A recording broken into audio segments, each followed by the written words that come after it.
A mí me gustaría, por hacer un breve resumen, intentar extraer de las tres intervenciones que yo tengo que felicitar porque han sido espléndidas, algunos de los aspectos que ya incluso se apuntaban en la propia mesa presidencial de inauguración. La complementariedad que existe entre estos derechos, esa fuerte interdependencia. No se puede entender que exista derecho a ser informado, a informar, si no se tiene en cuenta la seguridad y viceversa. Y sobre todo un aspecto muy importante, y es que los avances tecnológicos siempre van por delante del ser humano y nos dejan siempre pues, prácticamente sin cobertura, y sobre todo en los aspectos legales. Es decir, Internet, el amplio espectro ahora mismo que tenemos para podernos comunicar prácticamente sin límites hace que sea muy difícil poder establecer, como indicaba la profesora Salamanca, cuáles son esos límites, cuáles son esas restricciones que desde el punto de vista de los derechos humanos se pueden establecer. Y dicho lo cual, pues hablo un turno de preguntas que pueden ser dirigidos pues, a cualquiera de los miembros de esta mesa, salvo a mí, que yo voy a hacer solamente el papel de moderador. Muy bien, muchísimas gracias. Buenos días, Alfredo Lozano de la Quinta Batería. Me gustaría hacer una pregunta a doña Sorquina Higueras, y es la siguiente. La supervivencia en el continente asiático, ¿cree que esos límites en la comunicación, probablemente excesivos y de dudoso valor democrático impuestos por el gobierno popular chino, contribuyen a una mayor seguridad de su nación, o podría, por el contrario, convertirse en algo contraproducente para esta? Muchas gracias.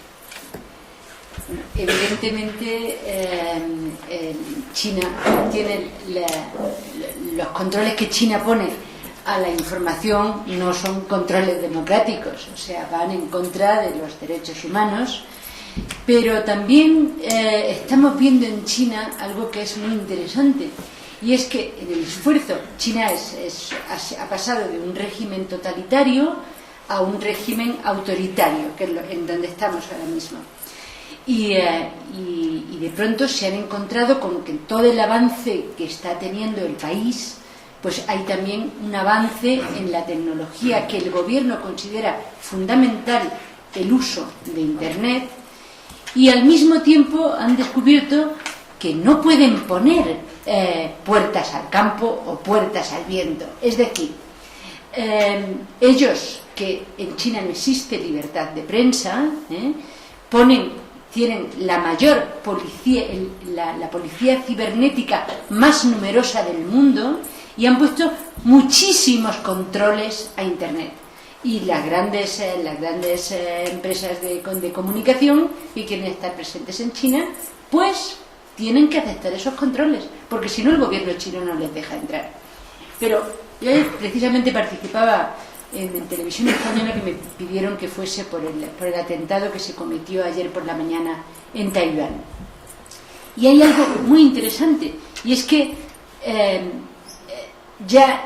tiene tanta fuerza Internet que por más que el país tiene, ya os digo, una policía cibernética impresionante, hay más, ya no me acuerdo el número de los policías que están constantemente revisando y poniéndole esas puertas al viento.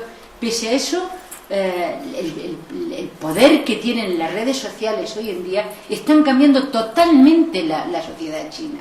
Están cambiando la sociedad china, están cambiando la política de China y están cambiando la actuación del gobierno chino. Y ayer mismo, después del atentado, a los pocos minutos, las redes sociales, el China Weibo, que es como el Twitter occidental, estaba ya lleno de fotos, de gente, de tal. Y inmediatamente la policía, cosa que por primera vez ocurre, la policía de la provincia de Shanxi emitió un comunicado diciendo que había habido un atentado, que habían sido una bomba casera, que tal.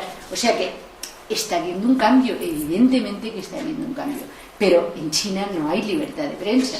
Es el propio ciudadano, a través de esta cosa fantástica que es Internet, el que está forzando a su gobierno a abrir abrir a esa libertad de prensa. Con otra cosa muy interesante, y es que el gobierno se ha dado cuenta de cómo puede utilizar Internet también, y entonces son los primeros ellos en que dejan, muchas veces abren la puerta un poco a ver qué es lo que pasa de cuando critican, por ejemplo, a un oficial corrupto o así, ¿no? A un funcionario corrupto. Dejan primero y luego, si ven que se le desmadra la información, la cortan, para luego después pues sancionarle, ver si le interesa que caiga o no caiga. En fin, ellos están, el gobierno chino está también aprendiendo a utilizar la herramienta que es Internet. Pero es el ciudadano, las redes sociales, los que están haciendo cambiar al gobierno.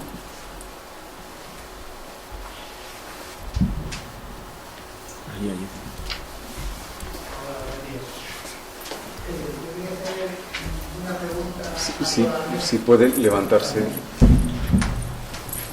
Gracias. Habla el profesor de aquí de la Universidad de Madrid, de radio de computadoras y de seguridad informática. Me ha parecido muy interesante, aprendemos cosas en la cantidad de datos que se han dado, así que no voy a poder centrarme en varios aspectos que me parecen muy relevantes, pero sí voy a hacer un par de preguntas y una reflexión. La pregunta va dirigida a toda la mesa, pero quizás de manera más directa al general del Diego Hugo, está muy bien.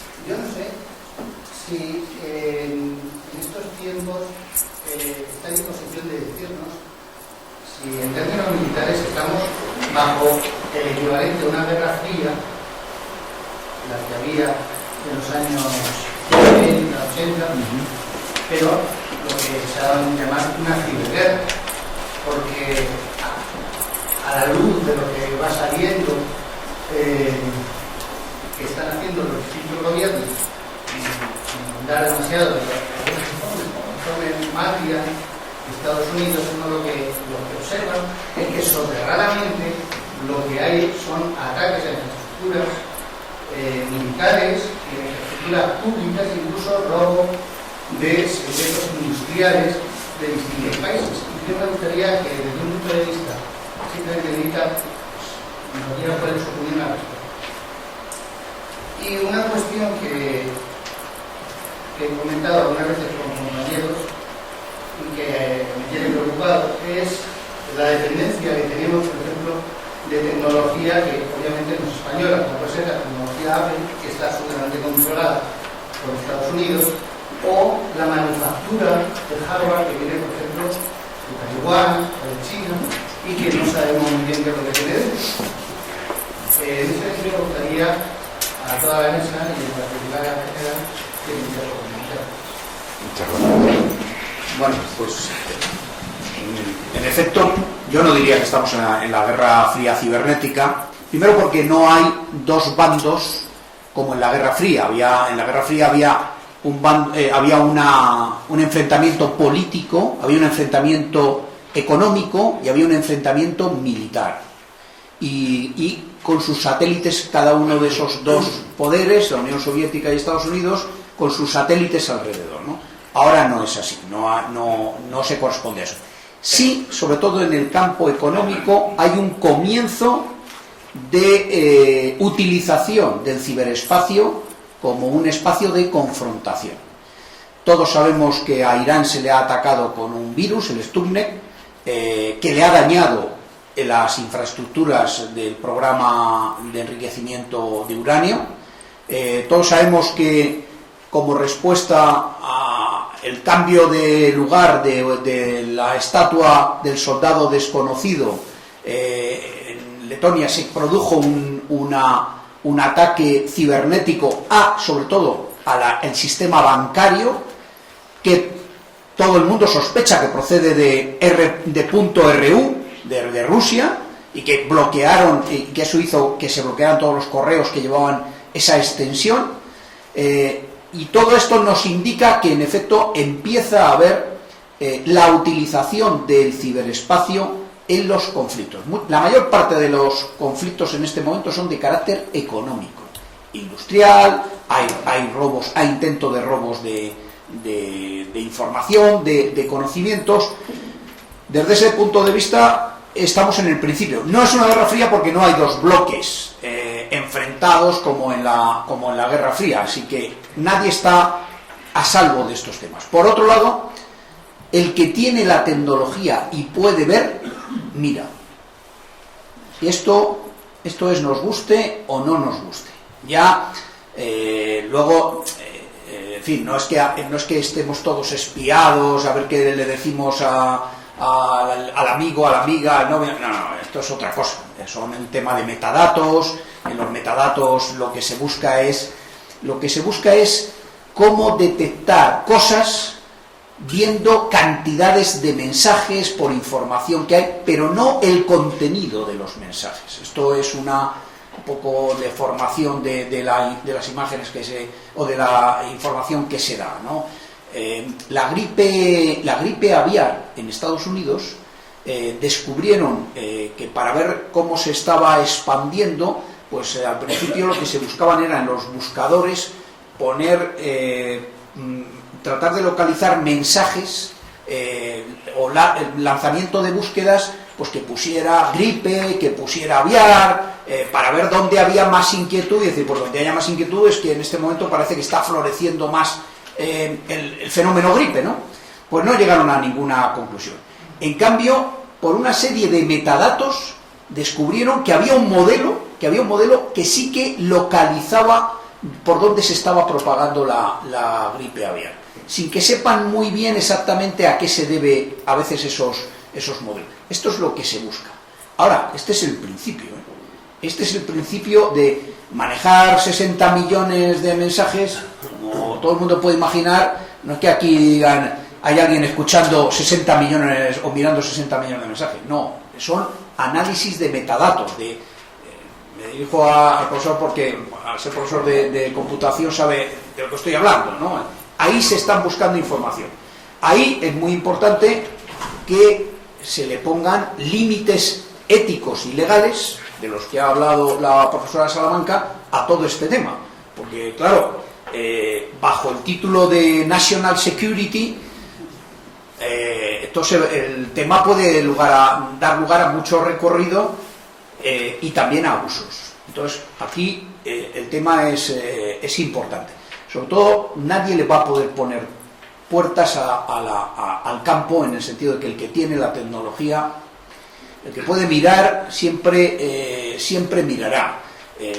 Podemos escandalizarnos más o menos. El tema es si ese mirar está limitando o está rompiendo las leyes de la privacidad. La mayor parte de las cosas que se miran no rompen las leyes de la privacidad. Saber cuántos datos, cuántos mensajes han salido de tales correos o de tales IPs y han ido a parar a otras, es que eso es público.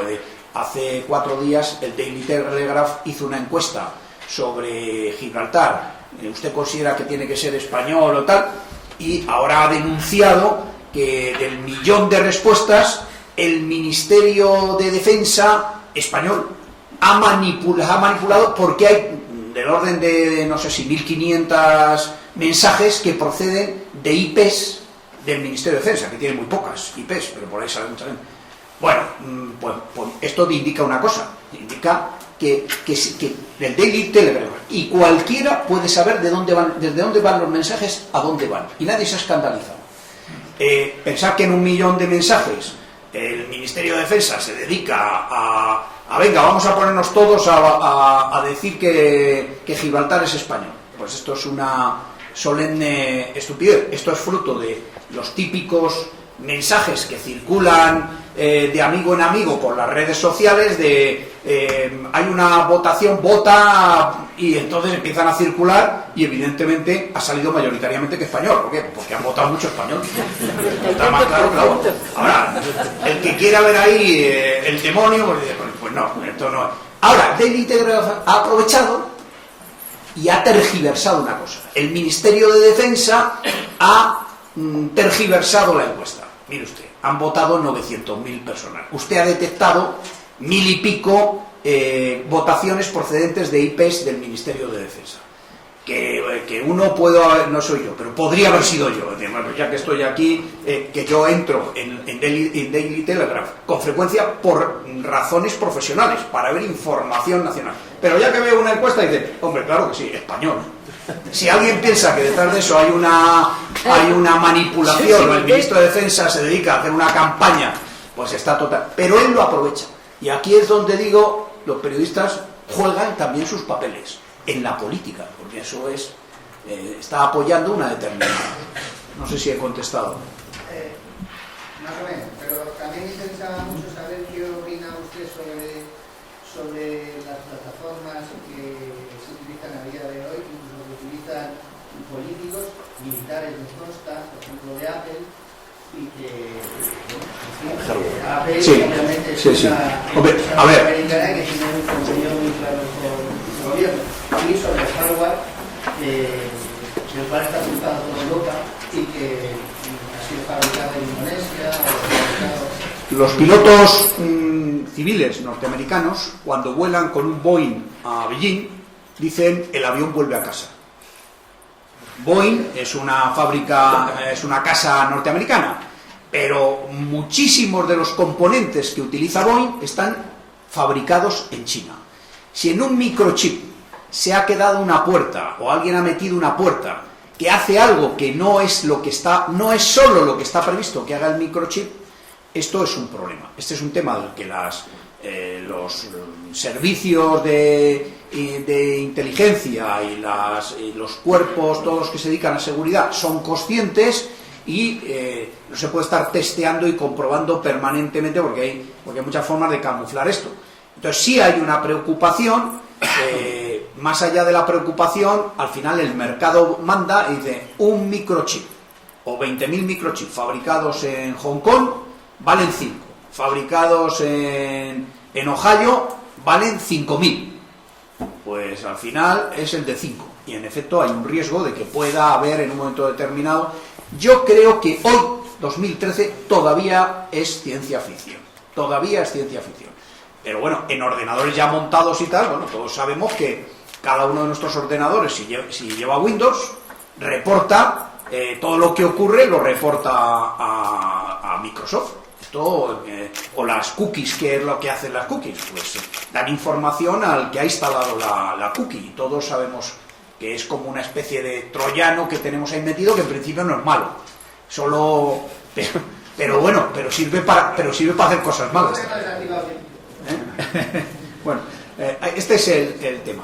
Más allá, pues es un tema muy complicado. Al final, lamentablemente, la economía impone, a veces se impone sobre la seguridad. Muchísimas gracias. Claro. Yo no pensaba hablar, pero escuchando a Georgina en su intervención, yo quisiera hacer un poco su opinión sobre el factor personal del periodista que se aproxima a la noticia.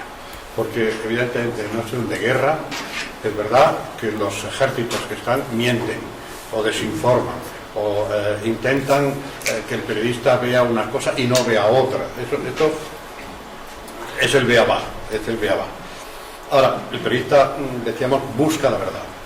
Yo en algún momento, y eso es cierto, yo he estado con periodistas que van con el lápiz, estoy pensando ahora mismo en Pilar Bonet, por ejemplo, que van con el lápiz cuando íbamos en la guerra de Chechenia, buscando la verdad. Pero me he encontrado otros periodistas que van con su verdad incorporada y que la quieren aplicar a lo que están viendo sobre el terreno.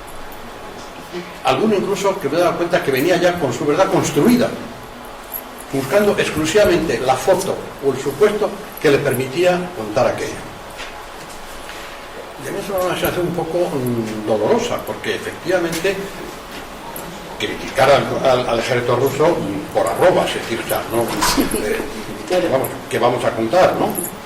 Pero ocultar otra parte de lo que estaba pasando para cargar la mano sobre una parte nada más, me parecía que tampoco ahí había una situación que no estaba clara. Y cuando veías un poco los personajes, te das cuenta, es que este medio, efectivamente anglosajón, está contando una verdad que interesa contar aquí por otros factores X. Y curiosamente, ese choque de segunda guerra de información termina el 11 de septiembre. A partir del 11 de septiembre ya no pasa nunca nada más en Chechenia. Los rusos pasan a ser buenos, buenísimos, y los otros malos, malísimos. A mí personalmente, que estaba metido muy dentro por otras razones, me chocó, porque después del 11 de septiembre allí siguieron pasando cosas tremendas. Efectivamente. Que ya no se contaban. Es que ese es el problema, o sea, el problema no solo ya con la guerra de Chechenia o con la información en general o con lo de lo que estaba comentando ahora el general de la información, el problema es que a partir del 11 de septiembre quedó, si ya antes estaba claro, a partir del año 89 cuando cayó el muro de Berlín, que había una sola hiperpotencia, pues a partir del 11 de septiembre de 2001 esa hiperpotencia decide que ella, además que es la gran poderosa, que el musulmán, todo lo que huela a religión musulmana es malo. Entonces pues nada, pues se acabó. Entonces se convirtieron todos en terroristas. O sea, yo hice la guerra de la primera guerra afgana contra los soviéticos, efectivamente con estos que tú decías, que luego se han vuelto. Pero también hay que decir que, por ejemplo, en el hotel donde yo estaba, en el Intercontinental de Peshawar, allí era como la película Casablanca, porque no solo estaba Osama Bin Laden poniendo dinero, los primeros que estaba la CIA. ¿Quién apoyó a los mujahidin? Y yo me pasaba el día diciendo, pero bueno, es que esto de combatir comunistas dando, o sea, apoyando la religión, esto nos va a traer malas consecuencias. Esto, claro, efectivamente, eso pasó en Chechenia. Y entonces lo que tú no puedes hacer es, como hizo Estados Unidos, y eso es una política absolutamente americana, que de pronto decidió que la única forma de combatir el comunismo era a través de la religión. Entonces lo consideraron, vieron la religión como un gatito. El gatito era un tigre al que se dedicaron a echar carnaza, y el tigre pues le mordió la mano el 11 de septiembre. Y ahí, el 11 de septiembre, ellos se dieron cuenta de que ese gatito no era un gatito, que era un tigre. Y entonces ya a partir de ese momento, eso que habían alimentado a sus pechos, acordaos que fue Reagan el que esos señores que después volvieron a Argelia, esos señores los llamó combatientes de la libertad. O sea, yo con esos señores, yo me acuerdo una vez estaba con el del periódico de Corriere della Sera, y fuimos a ver a un comandante que venía por primera vez pasaba desde el Panjshir, venía a Peshawar. Entonces venía con sus hombres y tal, y ya estaban muy cerca la retirada de los soviéticos. Entonces todo el mundo decía que efectivamente que iban a ganar, que era la victoria y qué tal. Bueno, entonces fuimos a entrevistarle, y yo le pregunté al comandante y a los hombres que tenían allí, bueno, y ahora cuando vayan a Kabul, ¿qué es lo primero que piensan hacer cuando entren en Kabul? Y entonces me mira así y me dice, violarlas a todas. Digo, ¿cómo? Dice, sí, vamos a violarlas a todas, porque todas las mujeres de Kabul son comunistas, y entonces pues tenemos derecho, claro. O sea que ese mismo, ahora hablamos de que si los talibanes queman escuelas, pero es que los mujahidin también quemaban escuelas a las mujeres, o sea, las escuelas de mujeres. Eran, evidentemente, pero eso Reagan los convirtió en combatientes de la libertad, los recibió en la Casa Blanca. Y ya digo, y en ese hotel de Peshawar estaban todos juntos, estaba la CIA, estaba Osama Bin Laden. Osama Bin Laden era buenísimo, porque era el que ponía la pasta para hacer las madrasas, y que luego estos después pues fuesen adelante. Y en Chechenia exactamente igual. O sea, el ejército ruso cometió barbaridades a tope, pero y hasta entonces pues yo me acuerdo cuando la primera vez que entramos en Chechenia, que además estando en Chechenia fue cuando Rusia declaró la Segunda Guerra a Chechenia. Pues el presidente de entonces de Chechenia, de la región autónoma de Chechenia, llegó un momento en que dijo, oye, no os puedo proteger, porque los ejércitos de vasalles eran mayores, entonces nos iban a secuestrar otra vez.